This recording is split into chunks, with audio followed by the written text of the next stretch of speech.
What is klipa? Klipa is a shell. The truth is that emes Hashem lo elam. The truth is that everything in this world is really here to serve Hashem and here to express Hashem. However, in this world, because we live in this lowly world, everything has a klipa.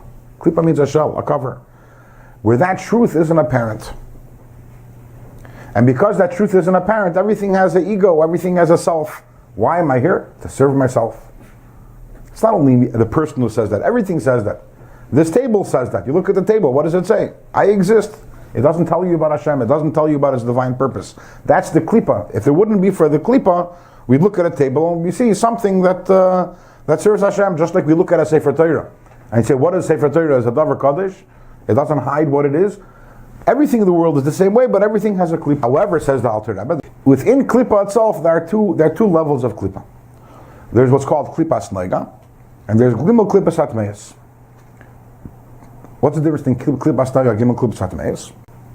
They're both klipa. Neither one of them expresses bittul to Hashem. The difference between klipas noiga and gimel klipas hatmeis is in their potential.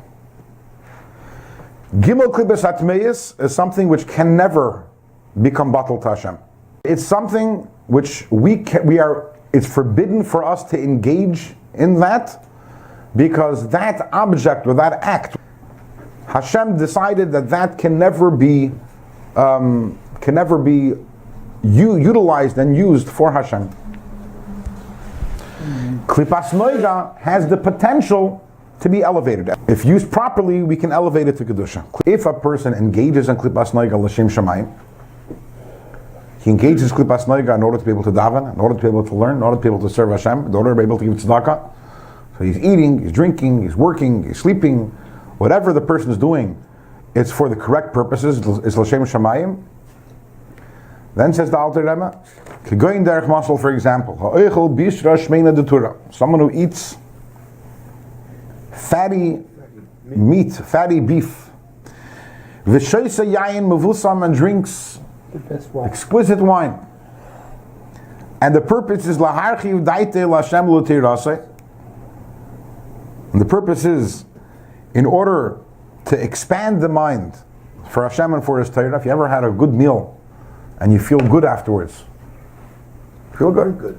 What? You can learn good afterwards. You can learn good afterwards. So if the purpose of you eating that good meal is to be able to expand your mind to Torah, Kedamar Rava, as Rava said, which means that a good wine and a good fragrance makes you smarter.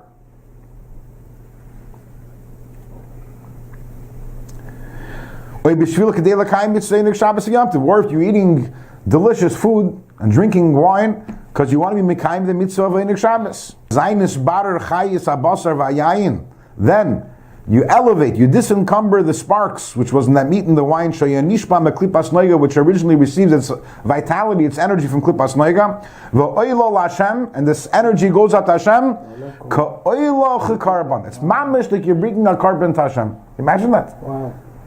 So you're eating a nice piece of meat, and you're drinking a cup of wine, says the Alter Rebbe. If you're doing it for the right purposes, it's like bringing a carbon. But the klipa, you eliminate the klipa. Eliminate, that's it. You're destroying the shell. But what is the shell? The shell is that this meat is that it's not batal to Hashem. But when you're using it for that, you took off the shell. This meat is also batal to Hashem. This meat is also serving Hashem. You took off the shell, you took off the klipa. And the analogy is also, when you bring a carbon to Hashem, what are you bringing to Hashem? An animal. Klipa, right? So the same thing over here.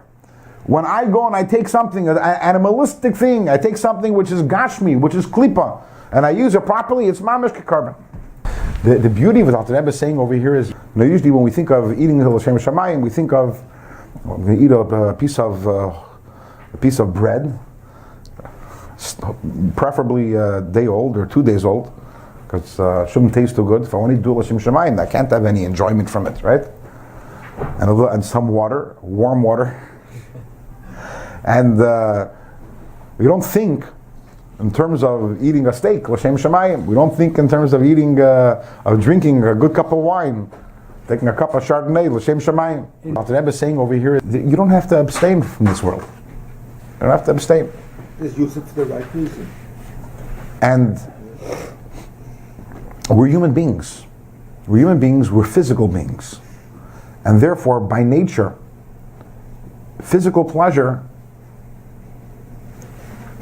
impacts us. There's a reason why on Shabbos we have to, we're supposed to enjoy Shabbos. So if we're going to be all holy and spiritual, let's go to shul, let's daven, let's learn. And well, no, says the Eibishter, that's not how you enjoy Shabbos. That's part of Shabbos. It's part of it. But you're not going to enjoy Shabbos unless you also go home when you have a Suda, right?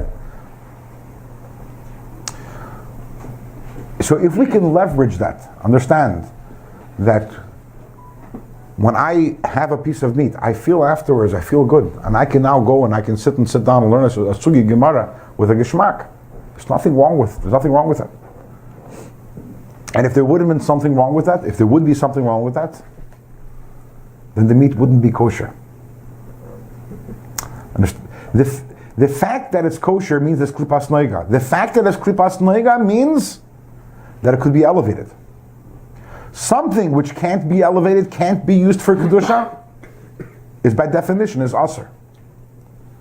And that's why the dayecha masha asra alecha Torah. It's enough what the Torah tells you not to do, but you don't have to go and add your own prohibitions, because if the Eibishter gave it to you, that means it could be a tool to serve Hashem. Use it properly.